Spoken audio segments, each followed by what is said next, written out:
All right, I now want to turn your attention to the issue ongoing at the border. The U.S. is preparing for the end of a policy linked with the coronavirus pandemic that allowed it to quickly expel many migrants, and its spotlights concerns about whether the end of immigration limits under Title 42 of that 1944 public health law will even mean even more migrants trying to cross the southern border. Over the past couple of weeks, U.S. Customs and Border Protection officials have been facilitating these expulsions some 3 times a day, as roughly 30,000 migrants, mostly from Venezuela, have entered the United States. In this region since mid-April, that's compared with 1,700 migrants, according to Border Patrol agents that encounter them during the first 2 weeks of April.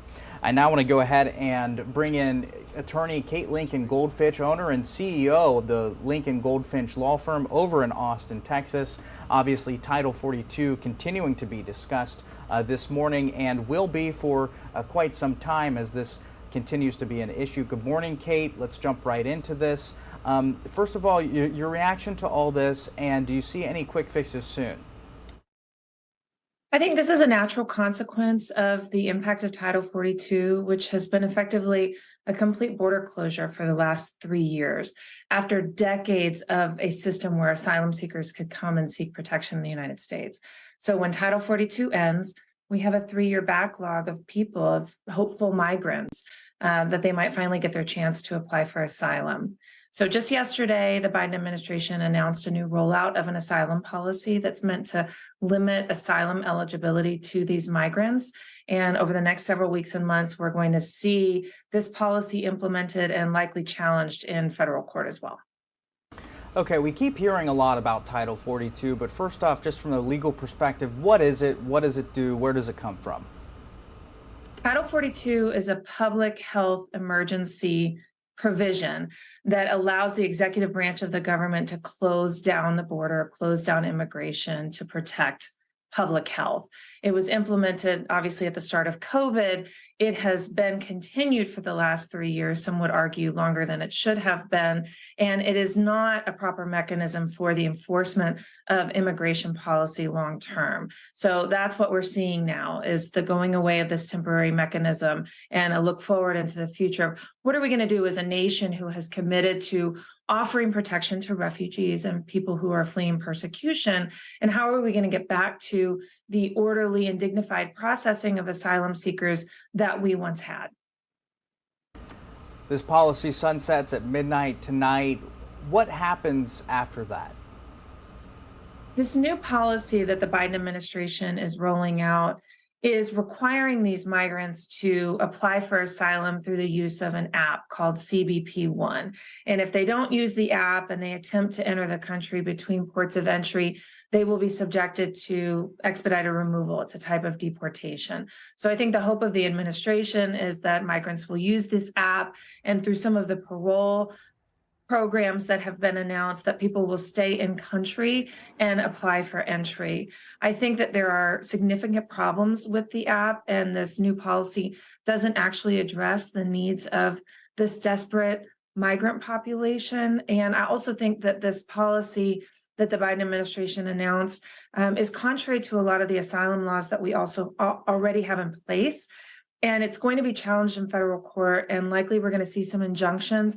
So I think what we can expect is continued confusion and shifting policies along the border until this settles out, which isn't good for any of us, because it creates more confusion, not only for us, but for the migrants at the border. And what we need is a steady, secure policy that everyone can rely on, that's humane and dignified, and also protects our nation. Now, I know officials with Homeland Security as well as Border Protection have been discussing kind of this issue of applying for asylum in the countries that they were first either coming with or say applying in Mexico directly, urging folks not to come to the border, saying that it is not open, folks will not be allowed in. Do you think that message is getting across? I think, I've been working with these populations. I'm an immigration lawyer in Texas. I've been working with asylum seekers for 15 years now. My experience of these people, these families, is they are fleeing persecution and danger. They may be political dissidents from Cuba or Venezuela. They may be fleeing gang violence from Central America, and they are desperate. They're looking for safety for their families, and a political or a public campaign telling them to stay in Honduras and apply for asylum there is not likely to persuade them when what they're ultimately looking for is safety for their family. And they often cannot find that in the countries through which they pass, because these are countries that are also rife with violence and do not have their own asylum structure in place. So it's unlikely to have much of an impact in my anecdotal experience and opinion. What support and necessary then is needed both to have officials on the border to prevent entrance and also to prevent a humanitarian crisis there, as potentially thousands of people may be heading to the border today and even over the past couple of days? Yeah, I think there's lots of resources already committed from an enforcement angle. There's law enforcement going down, there's troops going down.